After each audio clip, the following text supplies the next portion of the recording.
Hello students, how are you? Welcome to online English classes of New St. Stephen Public School, Unit 3, Awalkheda, Agra by Dinesh Kumar Srivastav. Students, let's start the second chapter from the book Beehive. The name of the chapter is The Sound of Music. Students, generally this chapter is divided into two parts and we are going to study the first part of this chapter. Evelyn Glennie listen to sound without hearing it. It means let us discuss the title of the chapter. First of all, Evelyn Glennie listens to sound without hearing. Without hearing, it means you will be confused. How it is possible that without hearing one can listen the sound? But this happens in this chapter because we see we know that someone who doesn't have any special quality which is given by God, but sometimes she or he has a great quality which we don't have. So let's start. Before you read, God may have taken her hearing, but he has given her back something extraordinary. What we hear she feels far more deeply than any of us. That is why she expresses music so beautifully. Means God ने शायद उसकी जो सुनने की शक्ति है वो छीन ली हो, लेकिन गॉड ने उसको एक एक्स्ट्रा ऑर्डिनरी पावर उसको दे दी है वापस.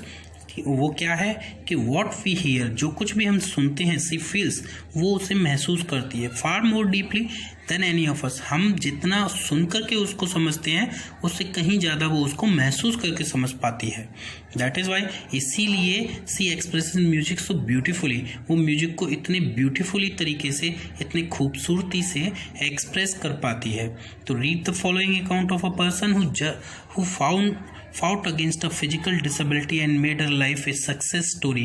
तो आइए इस कहानी को पढ़ते हैं. एक ऐसे व्यक्ति के अकाउंट को पढ़ते हैं जिसने अपनी फिजिकल डिसेबिलिटी से फाइट की और अपनी जो स्टोरी है उसको, अपनी लाइफ जो है उसको एक सक्सेसफुल स्टोरी के रूप में प्रेजेंट किया या बना लिया. तो शुरू करते हैं चैप्टर. देखिए, rush hours crowds jostle for position on the underground train platform. तो जॉसल मीन्स क्या होता है? एक दूसरे को धक्का मुक्की करते हुए, यानी कि एक क्राउड है, बहुत सारी भीड़ है, वो धक्का मुक्की करते हुए भाग रहे हैं.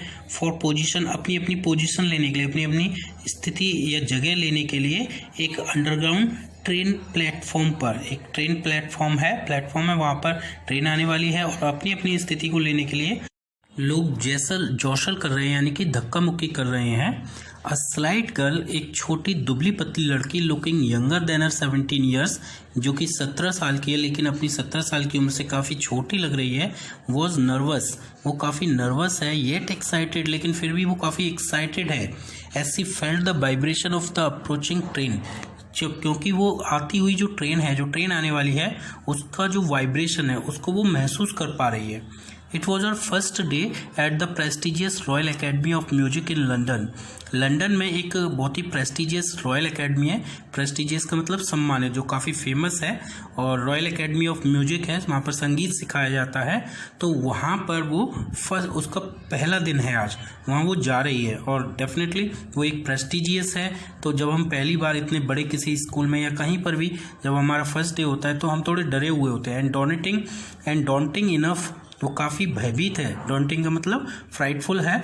For any teenager fresh from a Scottish girl, यानी कोई भी स्कॉटिश फार्म से, यानी छोटे स्कॉटलैंड के किसी छोटे शहर से आने वाली कोई भी टीनेजर हो जो कि फ्रेशर हो और वो इतनी बड़ी किसी एकेडमी में पढ़ने के लिए या कुछ भी सीखने के लिए जा रही हो, तो वो डेफिनेटली काफ़ी फ्राइटनिंग होगी, डरी हुई होगी. तो ऐसे ही यहाँ पर एवलिन है. But this aspiring musician faced a bigger challenge than most. लेकिन इस एस्पायरिंग म्यूजिशियन ने, एस्पायरिंग का मतलब जो बहुत बड़ा कोई म्यूजिशियन बनना चाहता हो, जिसकी एक इच्छा हो बहुत आगे जाने की, एक ऐसे, ये जो लड़की है एवलाइन, वो ऐसी ही एक लड़की है जो बहुत बड़ा म्यूजिशियन बनना चाहती है. तो उसको अभी ए बिगर चैलेंज, इससे भी ज़्यादा जो यहाँ पर वो फेस कर रही है, फर्स्ट डे ऑफ स्कूल का जो फियर है, जो ये डर है, उससे भी बड़ा चैलेंज उसको फेस करना है या वो फेस कर रही है। सी वॉज प्रोफाउंडली डीफ, और वो क्या है कि वो प्रोफाउंडली डीफ है, यानी वो पूरी तरह से बहरी है, वो सुन नहीं सकती। Evelyn Glennie's loss of hearing had been gradual. Evelyn Glennie का जो लॉस ऑफ हियरिंग है, उन्हें सुनने की जो शक्ति है वो कम हो गई थी, लेकिन ये सब कैसा हुआ था, धीरे धीरे हुआ था। Her mother remembers noticing something was wrong when the 8-year-old Evelyn was waiting to play the piano. उसकी माँ ने एक बार नोटिस किया था कि जो उसके साथ गलत हो रहा था, जब उसकी माँ ने अपनी 8 साल की लड़की को आवाज़ लगाई थी, जो कि waiting to play the piano play करने के लिए, यानी उसको बजाने के लिए वेट कर रही थी। They called her name and she didn't move. उन्होंने उसके नाम को पुकारा, उन्होंने मतलब ग्रेनी की माँ ने, एवलिन की माँ ने और उसके पिता ने शायद उसके नाम को पुकारा। एंड शी डिडंट मूव, लेकिन वो नहीं मुड़ी, तो बिल्कुल भी घूमी नहीं उनकी आवाज़ को सुनकर। आई सडनली रियलाइज्ड, मैंने तुरंत ही महसूस किया, अचानक से महसूस किया, शी हैडंट हर्ड, कि उसने हमारी बात को नहीं सुना। सेज इजाबेल ग्लैनी, किसने बोला ये? इजाबेल ग्लैनी ने, जो कि कौन है? एवलिन ग्लैनी की मदर हैं।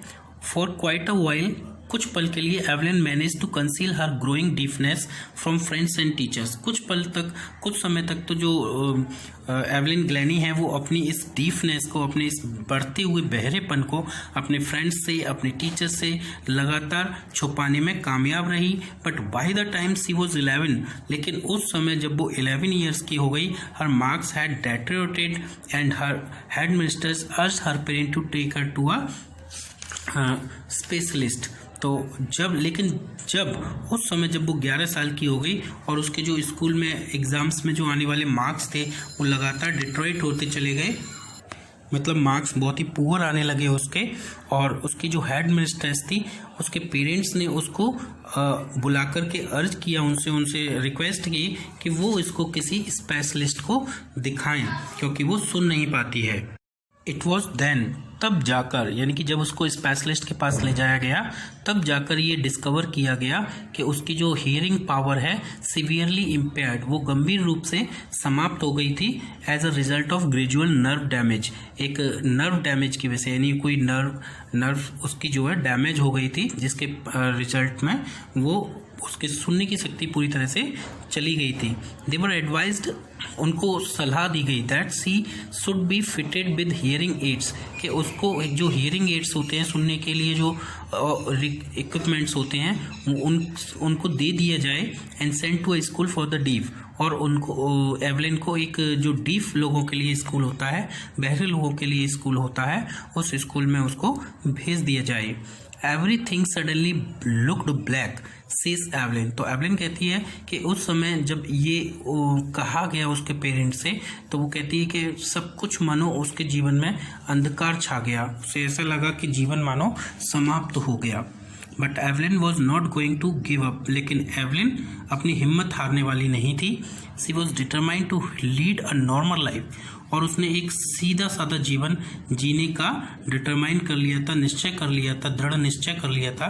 And pursue her interest in music, और म्यूजिक में जो उसका इंटरेस्ट था उसी को आगे बढ़ाने का निश्चय कर लिया था। One day she noticed a girl playing a xylophone and decided that she wanted to play it too. एक दिन उसने देखा एक लड़की को कि वो जाइलोफोन बजा रही थी, और उसने भी डिसाइड कर लिया, उसने भी निश्चय कर लिया कि वह भी इसको बजाना चाहती थी। Most of the teachers discouraged her, ज़्यादातर उसके जो टीचर्स थे उन्होंने उसको डिस्करेज किया, उसकी हिम्मत को तोड़ा। बट परक्यूशनिस्ट रॉन फोर्ब्स, परक्यूशनिस्ट क्या होता है? एक person who plays the drum, tabla या कुछ और जो ड्रम होता है, तबला होता है, या दूसरे जो म्यूजिकल इंस्ट्रूमेंट होते हैं उनको बजाता है, उसको हम परक्यूशनिस्ट कहते हैं। तो एक परक्यूशनिस्ट थे जिनका नाम था रॉन फोर्ब्स। स्पॉटेड हर पोटेंशियल, उन्होंने उसकी पोटेंशियल को, उसकी क्षमता को, उसकी जो योग्यता थी उसको पहचाना। She began by tuning 2 large drums to different notes, और उसने शुरुआत की उसको म्यूजिक सिखाने की 2 बड़े बड़े ड्रम्स यानी कि ढोल लेकर के उनको डिफरेंट नोट से अलग अलग तरीके से बजाना शुरू किया। Don't listen through years he would say, वह उससे कहता एवलिन ग्लैनी से कि इन ड्रम्स की आवाज़ को तुम अपने कानों से मत सुनना, try to sense it some other way, बल्कि इनको किसी और तरीके से सुनने की कोशिश, समझने की कोशिश करना। सेज एवलिन, एवलिन हमें ऐसा बताती है, ये उसने अपनी ऑटोबायोग्राफी में लिखा है। सडनली आई रियलाइज्ड, अचानक से मैंने महसूस किया, I could feel the higher drum from the waist up, कि मैं जो हायर ड्रम था, जो थोड़ा ऊंचाई पर रखा हुआ ड्रम था या जो तेज़ी से, जो ज़्यादा तेज़ बजाया जा रहा था, उस ड्रम को मैं अपने वेस्ट के ऊपर का जो मेरी बॉडी का पार्ट था मैं उससे सुन सकी। And the lower one from the waist down, और जो लोअर वन था नीचे की ओर रखा हुआ जो ड्रम था उसको मैंने अपनी वेस्ट के नीचे का जो मेरा पार्ट है, लेग्स वगैरह, वहाँ से मैंने इसको सुना। फोर्ब्स रिपीटेड द एक्सरसाइज, और जो फोर्ब्स है उसने इसी एक्सरसाइज को बार बार रिपीट किया। एंड सून एवलिन डिस्कवर्ड, और जल्दी ही एवलिन ने ये डिस्कवर किया, ये जाना, that she could sense certain notes in different parts of her body, कि वो बहुत से कुछ निश्चित नोट्स को वो अपने अलग अलग बॉडी पार्ट्स से सुन सकती थी या महसूस कर सकती थी। I had learn to open my mind and body to sounds and vibration, और मैंने सीख लिया कि मैं अपने जो माइंड और बॉडी है उनको साउंड्स और वाइब्रेशन के प्रति कैसे ओपन रखूं।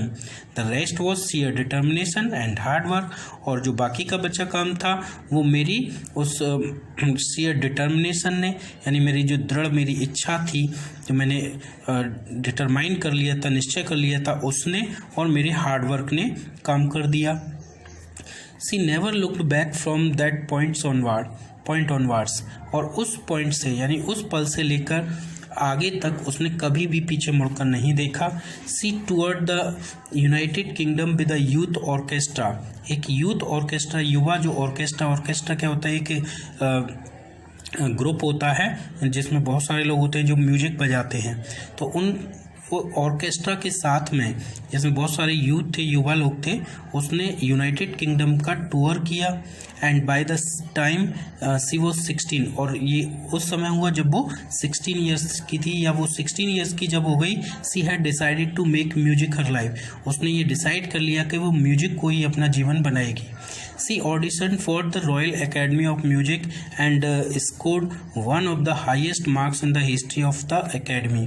उसने Royal Academy of Music को में ऑडिशन दिया, और वहाँ पर उसने एकेडमी का जो हाईएस्ट मार्क्स था, एकेडमी के इतिहास में अभी तक जो दिया जाने वाला जो हाईएस्ट मार्क्स था वो स्कोर किया।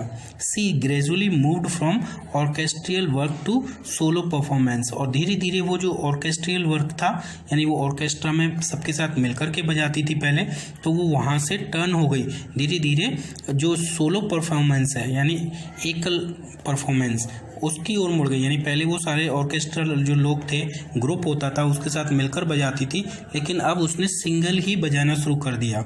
At the end of the 3 years of a 3 years course, अपने 3 years के जो कोर्स वो कर रही थी म्यूजिक का, उसके एंड में she had captured most of the top awards, उसने जो ज़्यादातर जो टॉप अवार्ड्स थे, जो उच्च श्रेणी के अवार्ड्स थे, उनको हासिल कर लिया था। एंड फॉर ऑल दिस, और इन सब के लिए, Evelyn won't accept any hint of heroic achievement. तो एवलिन ने इन सब के लिए जो हेरोइक अचीवमेंट, उसने जो बड़ी बड़ी उपलब्धियां पाली थी, इन सब के लिए किसी भी तरह की मदद को स्वीकार नहीं किया था। If you work hard and know where you are going you will get there. तो उसने एक बात कही थी कि क्या कहा था कि अगर आप मेहनत करते हो और आप जानते हो कि आपको कहाँ जाना है, तो डेफिनेटली आप वहाँ पर पहुँच जाओगे।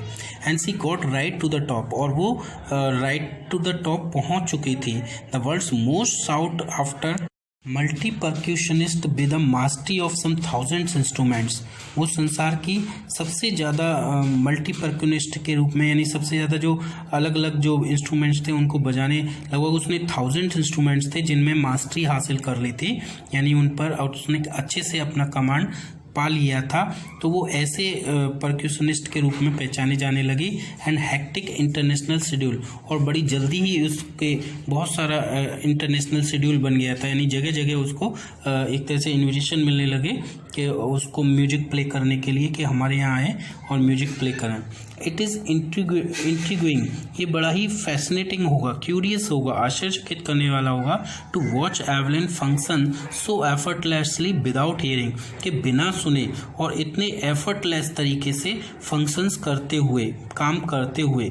इन our 2 hour discussion she never missed a word, हमारे 2 घंटे के डिस्कशन में उसने कभी भी एक वर्ड भी मिस नहीं किया।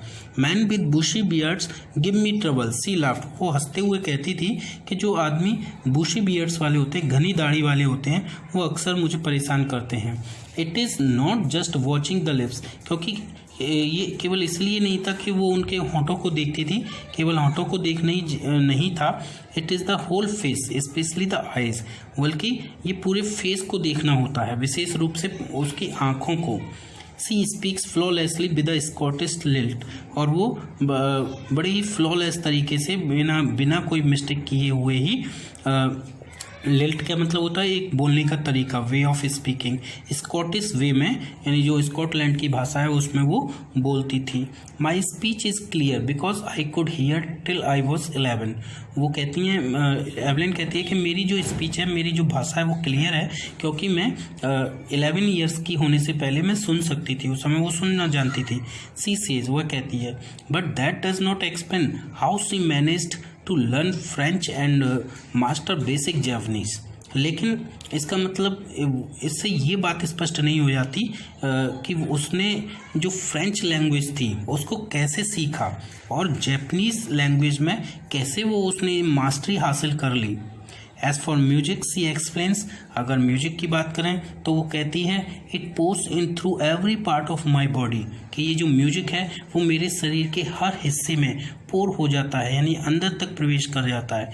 इट टिंगल्स इन द स्किन, ये मेरी जो स्किन है उसको पूरी तरह से टिंगल्स कर देता है, एक झुंझुनाहट पैदा कर देता है उसमें। My cheek bones and even in my hair, मेरे चीक बोन्स में, मेरे जो गालों की जो गाल पे फेस में जो हड्डियाँ होती हैं उनमें, और मेरे बालों तक में, मेरे बालों तक को ये झुंझुना देता है, यानी बालों तक मैं अपने इन बॉडी पार्ट्स के हिस्से से संगीत को महसूस कर लेती हूँ। When she plays the xylophone, जब वो जाइलोफोन बजाती है, she can sense the sound passing up the sticks into her fingerprints, तो जो जाइलोफोन की जो स्टिक होती हैं वहाँ से उसकी फिंगर टिप्स जो होती हैं, यानी फिंगर के जो आगे के हिस्से होते हैं, वहाँ पर वो उससे उत्पन्न होने वाले जो साउंड है, जो म्यूजिक है, उसको वो सेंस कर पाती है, महसूस कर पाती है। By leaning against the drums, और ड्रम्स के अगेंस्ट लीन होकर के, यानी झुक करके, she can feel the resonance flowing into her body. Resonance का मतलब जो इको होती है साउंड की, जब वो ड्रम बजता है तो वो उसकी इकोज को वो अपनी बॉडी पर, पूरी बॉडी पर फील कर पाती है।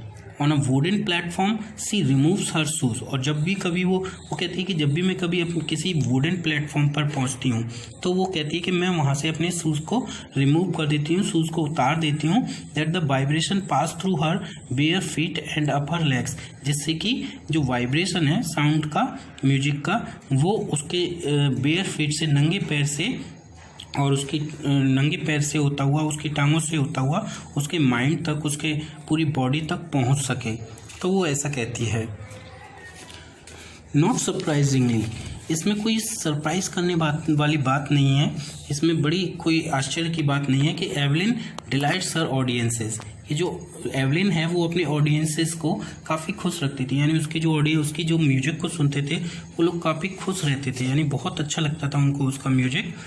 In 1991, she was presented with the Royal Philharmonic Society's prestigious Soloist of the Year Award, और 1991 में उसको प्रेजेंट किया गया, क्या किया गया, रॉयल फिलहार्मोनिक सोसाइटी का prestigious soloist of the year award, यानी ये अवार्ड दिया गया कि यानी उस साल की वो सबसे प्रेस्टिजियस सोलोइस्ट मानी गई उस साल की। सेज मास्टर परक्यूशनिस्ट जेम्स ब्लेड्स, जो एक मास्टर परक्यूशनिस्ट हैं, यानी कि बहुत अच्छे प्रेस्टिजियस हैं, जिनका नाम है जेम्स ब्लेड्स, वो कहते हैं, गॉड में हैव टेकन हर हियरिंग, ईश्वर ने उसकी जो सुनने की शक्ति थी उसको छीन लिया, but he has given her back something extra ordinary, लेकिन ईश्वर ने उसको वापस उससे भी ज़्यादा एक्स्ट्रा ऑर्डिनरी यानी अनोखी एक क्वालिटी उसको दे दी।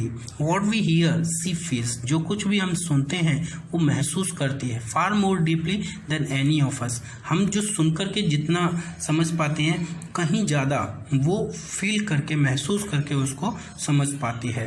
That is why she expresses music so beautifully, और इसी वजह से वो इस संगीत को इतना खूबसूरती से एक्सप्रेस कर पाती है। तो ये किसके शब्द थे? जेम्स ब्लेड्स के, है ना, ये बहुत ही फेमस परक्यूशनिस्ट थे। एवलिन कन्फेस, एवलिन इस बात को स्वीकार करती है that she is something of a workaholic, कि वो कौन है? एक वर्कहॉलिक। वर्कहॉलिक का मतलब क्या होता है? इनफॉर्मल यानी सामान्य, a person who finds it difficult to stop working, एक ऐसा व्यक्ति जो किसी कार्य को रोकने से में डिफिकल्टी महसूस करता है, यानी जिस काम को वो कर रहा है वो उसको रोक नहीं सकता है, तो वो ऐसा कहती है, वो अपने आप को ऐसा समझती है। I have just got to work, वो कहती है मुझे तो बस काम करना है। Often harder than classical musician, जो क्लासिकल म्यूजिशियन होते हैं यानी शास्त्रीय संगीत, साहित्यिक संगीत को बजाने वाले, उनसे भी ज़्यादा मेहनत का काम मुझे करना है। But the rewards are enormous, लेकिन जो रिवार्ड्स हैं, जो उनका पुरस्कार होता है वो विशाल होता है, बहुत अच्छा होता है। Apart from the regular concerts, है ना, जो रेगुलर वो कंसर्ट जो किया करती थी, तो कंसर्ट का मतलब जो शो जहाँ पर वो म्यूजिक प्ले किया करती थी, उनके अलावा Evelyn also gives free concert in prisons and hospitals, वह प्रिजन्स में यानी जो कैदी लोग होते थे उनके लिए, और हॉस्पिटल्स में जो पेशेंट्स होते थे उनके लिए भी वो संगीत बजाया करती थी उनको जा कर के, जिससे कि उनको खुशी मिले। कहते हैं ना, म्यूजिक इज़ द लाइफ, के संगीत जीवन है, वो आत्मा का संगीत है ना। She also gives high priority to classes for young musician, और वो हमेशा जो यंग म्यूजिशियन ही होते थे, युवा संगीतकार होते थे, जो संगीत सीखने वाले लोग होते थे, उनको हमेशा वो प्राथमिकता देती थी, प्रायोरिटी देती थी, उनको संगीत सिखाती थी।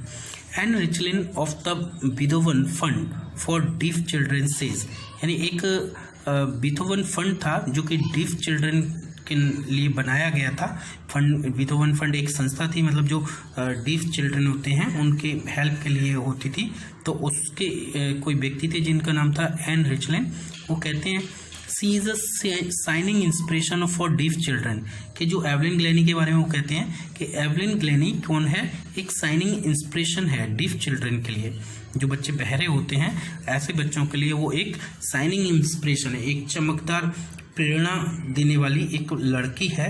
दे see that there is nowhere that they can not go, वो देखते हैं, यानी वो जब डीफ बच्चे उसको देखते हैं तो वो सोचते हैं कि देयर इज़ नो वेयर, कि ऐसी कोई जगह नहीं है, दैट दे कैन नॉट गो, कि जहाँ पर वो नहीं जा सकते।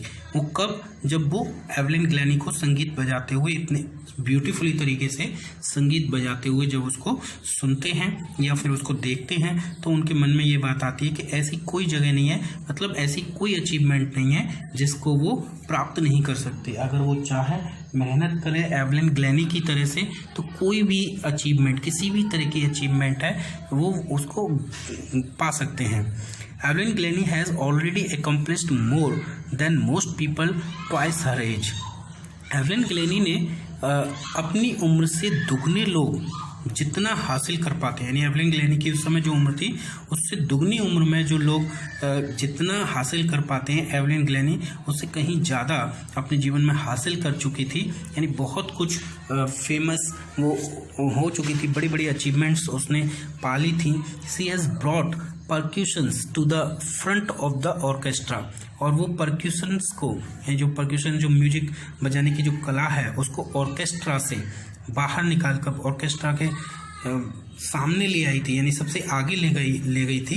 And demonstrated that it can be very moving, और उसने इस बात को डेमोन्स्ट्रेट कर दिया था, इस बात की ओर इशारा कर दिया था कि ये बहुत ही मूविंग हो सकता है, यानी जो बजाने की जो कला है वो बहुत ही ग्रेट हो सकती है। She has given inspiration to those who are handicapped, और उसने ऐसे लोगों को जो कि हैंडीकैप्ड थे, जो किसी भी तरह से अपाहिज थे, जरूरी नहीं है कि वो बहरे ही हों, किसी भी तरह के जो अपाहिज लोग थे उन लोगों को एक इंस्पिरेशन दी थी, एक प्रेरणा दी थी वो, यानी वो सब लोगों के लिए वो एक प्रेरणा का स्रोत थी।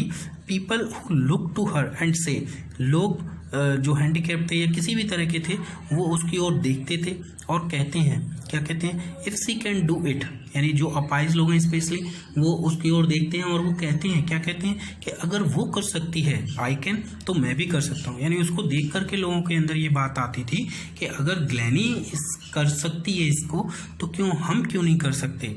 And not the least she has given enormous pleasure to millions, और इससे भी कम की बात नहीं है, नॉट द लीस्ट, इससे भी कम क्या कहा जाए या इससे भी ज़्यादा क्या कहा जाए, she has given enormous pleasure two million, यानी उसने लाखों लोगों को प्लेजर, इनॉर्मस प्लेजर यानी गहन खुशी प्रदान की थी। यानी वो अपने म्यूजिक से, अपने संगीत से जो बहुत सारे लोग हैं उनको आनंद प्रदान करती थी, और साथ ही साथ जो हैंडीकैप्ड पीपल हैं, जो किसी भी तरह से अपाहिज हैं, अपंग हैं, उन लोगों को वो इंस्पिरेशन देती थी कि अगर आप चाहें तो अपनी अपाहिजपन के बावजूद आप बहुत कुछ कर सकते हैं। ये उसका जीवन यही सबको एडवाइस देता था, सलाह देता था। तो आई थिंक स्टूडेंट ये चैप्टर आपको क्लियर हो गया होगा, है ना। डेब्रो काउली इसके राइटर थे और ये पूरा चैप्टर आपको क्लियर हो गया। बहुत ही इंस्पिरेशनल चैप्टर है और इसका सेकेंड पार्ट इस चैप्टर का हम आगे पढ़ेंगे, नेक्स्ट वीडियो में पढ़ेंगे। और इस चैप्टर से, इस फर्स्ट पार्ट से रिलेटेड अगर आपको किसी भी तरह की कोई प्रॉब्लम है तो आप मुझे व्हाट्सएप ग्रुप पर सेंड कीजिए।